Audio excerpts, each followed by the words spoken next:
Yo, what up? It's Maja back with another wrestling video. And this video is about to be on top 10 ridiculous rumors people actually believed. I can't even think of any rumors. Well, any recent rumors at least, but let's see. Not a day goes by when the wrestling world doesn't throw up some kind of rumour, from purported storyline plans and the contract status of a performer to more salacious stuff like a backstage beef or juicy love triangle. Wrestling rumours typically land somewhere on the scale from "yeah, that definitely happened" to "are you out of your friggin' mind on crack?" And today we are going to look at the latter. Because sometimes our suspension of disbelief is stretched just a little bit too far, but not everyone else's. I'm Adam Pacitti from Cultaholic Wrestling, and these are 10 ridiculous wrestling rumors people actually believed. Join us. Number 10, the third man on a mission. The professional wrestling industry changed forever at WCW's 1996 Bash at the Beach pay-per-view when Hulk Hogan turned heel and joined Scott Hall and Kevin Nash to form the New World Order in the show's main event. Prior to the show, however, there was much speculation as to who the third man would be. And in the July 1st edition of the Wrestling Observer newsletter, Dave Meltzer reported that Hall, Nash, and Eric Bischoff were discussing various names, with the 1995 King of the Ring winner Mabel emerging as the top candidate after Crush was considered and then dismissed. That's right, Mabel, the former Men on a Mission member who was considered such a disappointment after his fleeting run on top that WWE were more than happy to see him go. Because it was reported in The Observer, some fans expected Mabel to join the Outsiders as a former WWE guy intent on taking WCW down from the inside. Of course, it later emerged that while there were doubts as to whether Hogan would go through with the angle and WCW had Sting waiting in the wings, the Hulkster was always the plan. Number 9, squirrels to the nuts. There were few characters in professional wrestling, either in front of the camera or behind the scenes, quite like Sid. From bringing a squeegee to a bar fight with Brian Pillman to allegedly soiling his trunks while taking a tombstone piledriver in the main What event the of hell? WrestleMania 13, there was rarely a dull moment when the master and ruler of the world was around. While those stories are believable, and in the case of Squeegeegate have been backed up by witness accounts, there is one Sid urban legend that has never been verified that people still tend to believe.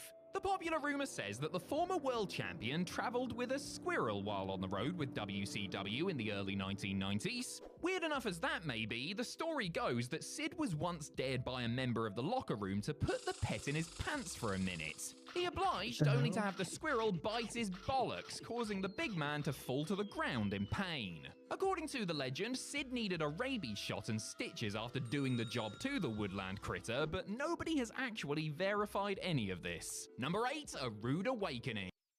Okay, that one sounds like a weird made up rumor because that sounds so ridiculous, even for like Psycho Sid's character, even though he really didn't play a crazy character. I mean, well, even though he really wasn't crazy in person, I'm pretty sure. Ravishing Rick Rude was one of the many wrestlers from a particular era who passed away before his time, a consequence of a hard-living lifestyle and choices he made with regards to certain substances he indulged in. The 40-year-old former Intercontinental Champion's official cause of death was heart failure, with the autopsy report noting that he had overdosed on several prescription medications. The overdose led some, including several of his contemporaries, to believe that Rude died by his own hand. The likes of Jake Roberts, the Honky Tonk Man, and Ken Patera contend that Rick fell into a depression and OD'd intentionally because doctors had told him that he would have to get his penis amputated. You heard me. What? The rumor is that after Rude injected Viagra into it, his penis and testicles became infected and doctors saw no other option but to operate. Some versions of the rumor suggest that the op had already happened at the time of Rude's death. Bruce Pritchard, on the other hand, has dismissed this long-standing urban legend as extremely silly, noting that he spoke to Rick's widow, Michelle, the day after she found him, and that she said it was an accidental overdose as he was medicating to deal with both wrestling injuries and those recently suffered in a car crash. Number 7, Vince McMahon is going blind. Dude, that sounds like a ridiculous rumor, even a ridiculous rumor to somebody that's already passed away. Wrestling is ridiculous sometimes. It could be said that at times Vince McMahon was blinded by ego, or blinded by revenge, or blinded by his love of toilet humor. He seemed to be blinded by that last one quite a bit. In 2015, however, a post on Reddit had everybody convinced that Vince McMahon was actually going blind, like in the eyes. According to the post, Vince had to be directed to the ring by a spotlight during Pat Patterson Appreciation Night in Montreal, then had to be helped into and out of the ring by crew members, seemingly because he couldn't see where he was going. Due to this account and McMahon's advancing age, coupled with the fact that he already wore glasses backstage, the internet was convinced that WWE's then owner was losing his vision.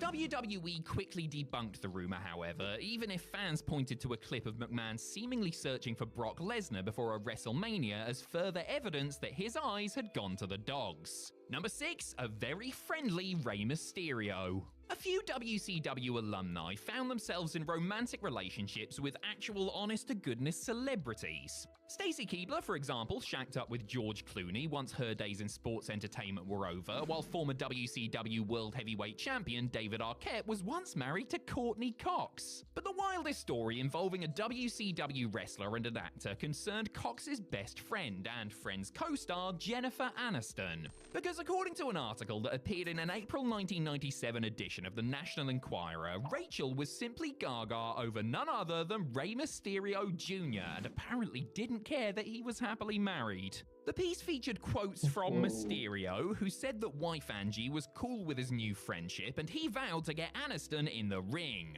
Not like that, you filthy animals. Of course, the article was absolute twaddle with no basis in reality. The gossip rag would routinely publish made-up stories for the hell of it, though Dave Meltzer suggested that WCW themselves planted the story to get Ray some publicity ahead of a big push. Aniston would later clarify that she had never met any wrestler before, while Mysterio recounted the ribbing that came with the story's publication. Number 5, 2 Warriors. That Jim Hellwig, or to use his legal name Warrior, was quite the character, wasn't he? Controversy was never far from the face-painted former world champion, whose work in the ring was often overshadowed by his exploits out of it. For example, his firing following SummerSlam 1991 after he had written a letter demanding hundreds of thousands of dollars from Vince McMahon, among other things, in return for him performing as advertised on the pay-per-view. Warrior would be back, of course, showing up as a surprise to help even the odds at the end of WrestleMania 8. But was it the same Ultimate Warrior fans had seen on television less than a year prior? Not according to a popular rumor at the time, it wasn't. Nope, some were convinced that this Warrior, with his slightly deflated physique and shorter hair, was actually played by a different man. Not really. I'm pretty sure that was just steroids. All of those people, I mean, all those wrestlers back in the 80s and 90s took so much steroids, bro.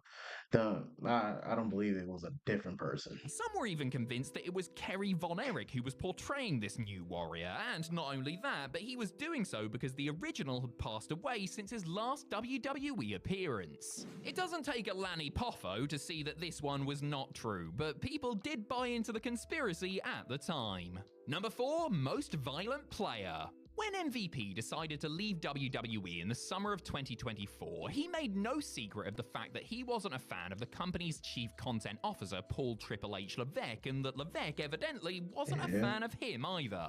Was this a simple clash of creative philosophies and personalities, or was there something more sinister at play here? Some fans with long memories, and frankly too much time on their hands, claimed that the pair had heat dating back to an incident that took place in 2008. According to a rumor that sprung up on the old WrestleCrap forum, MVP once attacked the game in the shower with a screwdriver. Per the rumor, this was the reason why MVP was given a pronounced losing streak on TV. Now, we all know wacky things happen backstage in WWE from time to time, including fights between wrestlers. But if anybody seriously thinks that a wrestler trying to shank a top star, never mind the owner's son-in-law, wouldn't result in their immediate firing, well, I have some magic beans you might be interested in. MVP himself later called the story his favorite dirt sheet rumor. Number 3. Oh, bro, WWE fans and wrestling fans in general take anything and just run with it. Like, niggas really was making that story up, and like, I bet like half of like WWE superstars, like, I'm not superstars, fans ridiculously believe that bullshit. Ah, wrestling, man. The work of the century? The 1997 Survivor Series was home to one of the most controversial WWE, nay, professional wrestling moments of all time, as Steve Blackman was unjustly counted out and thus eliminated from his traditional Survivor Series tag match. Oh, and there was also some sort of commotion in the main event. But still, where's the justice for Steve? In all seriousness, the Montreal Screwjob has been examined to death at this point and has been brought back to life multiple times, only to be examined to death over and over again. And really, what more is there to say? Except, of course, that the whole thing was a big elaborate work, you gullible marks. Yes, there is a popular theory that persists to this day that Bret Hart was in on the finish of his main event match with Shawn Michaels, despite a mountain of evidence to the contrary. Many wrestlers and wrestling personalities still swear that the three men conspired to pull off the greatest work ever for reasons, I guess. However tenuous those reasons are, some remain convinced that what happened that night in Montreal was all for show and that Hart, Michaels, and McMahon laughed all the way to the bank, I guess. Number 2, Macho's... Bro, I doubt, like, I doubt that would even be a option, bro. Bret Hart was even like, Bret Hart's like that one person that'll never forget about anything. He never forgot about that. But, I mean, he forgave him, but he just never forgot about that. Just like that Goldberg thing. He's never gonna forgive Goldberg for that, bro. Madness. In late 1994, Randy Savage left WWE to join WCW. Unlike many who had made the same move or done worse to raise the ire of Vince McMahon, the Macho Man never returned to the company in any capacity between then and his death 17 years later.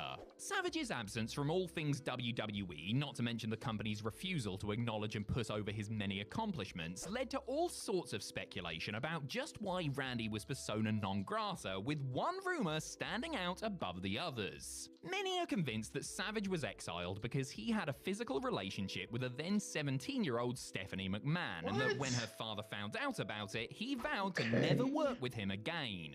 Once again, there's no actual evidence to substantiate this wild rumor, which has taken on a life of its own thanks to the internet. Randy never commented on it, though he did tell Triple H that he would take his girl while cutting a promo on him in the early 2000s, and Stephanie sure as hell hasn't commented on it either. Though there is evidence to the contrary, such as the fact that WWE and Savage were negotiating his potential return in 1996, some people still believe Match was banished forever for sleeping with the boss's daughter. Number 1, The Mercenary. Vince Russo sent to destroy WCW. In October of 1999, WWE head writer Vince Russo let the company know that he was leaving for rival WCW.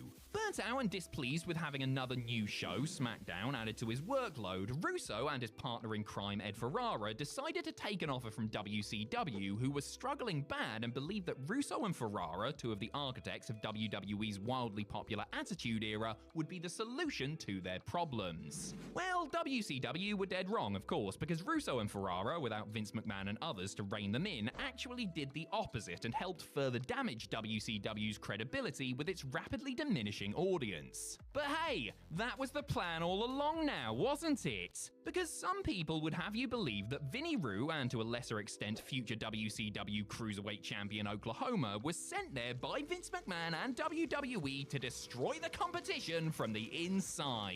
Now, I'm not saying that sending a mole to book endless pole matches and brain-dead storylines isn't a sound strategy, but it took a lot more than that to put WCW out of business, and Russo himself has dismissed the theory as fantasy. So it's obviously not true. But imagine if it was. What a... Bruh. Oh my God, bro. These are some like hardcore rumors that are just like need to be but they're already like put the rest already. But like these, bro, internet just take anything and run with it. I swear, it's always with the wrestling fans. They always just take it. Well, I'm talking about the hardcore wrestling fans. They just take it and just run with anything, bro. These are some ridiculous ass rumors, I swear. But hey, I'll see you guys in the next video. And don't forget to like and subscribe. I'm out.